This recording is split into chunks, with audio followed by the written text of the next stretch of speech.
ଦଶପଲ୍ଲାଗଡ଼ର ଗଡ଼ରାଜେଶ୍ୱର ହେଉଛନ୍ତି ପ୍ରଭୁ ଶ୍ରୀ ଶ୍ରୀ ମହାବୀର।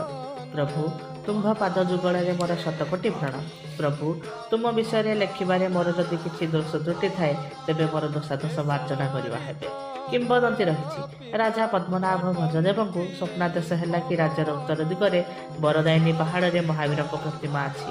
ରାଜା ସୈନ୍ୟ ସାମନ୍ତ ଧରି ଗଡ଼ ମୁକାମ ଯାଇ ସେଠାରୁ ମହାବୀରଙ୍କ ପ୍ରତିମୂର୍ତ୍ତି ଆଣିଥିଲେ। ଏହାକୁ ନିଜ ରାଜ୍ୟରେ ପ୍ରତିଷ୍ଠା କରିବା ସହ ପୂଜାର୍ଚ୍ଚନା ଆରମ୍ଭ କରିଥିଲେ। ସେବେଠାରୁ ଦଶପଲ୍ଲାଗଡ଼ର ଆରାଧ୍ୟ ଦେବତା ହେଲେ ମହାପ୍ରଭୁ ଶ୍ରୀ ହନୁମାନଜୀଉ।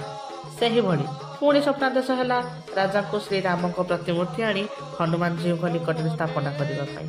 ସ୍ୱପ୍ନାଦେଶ ପାଇଁ ରାଜା କଟକ ମାତାମଠ ନିକଟ ଏକ ଲିମ୍ବ ବୃକ୍ଷ ମୂଳରୁ ଶ୍ରୀରାମଙ୍କ ଶାଳଗ୍ରାମ ଆଣି ପ୍ରତିଷ୍ଠା କରାଇଥିଲେ, ଯାହା ଏବେ ପ୍ରଭୁ ରଘୁନାଥଜୀଉଙ୍କ ନାମରେ ଲୋକେ ବିଦିତ।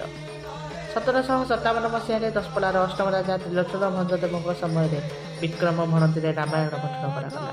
ପ୍ରଭୁ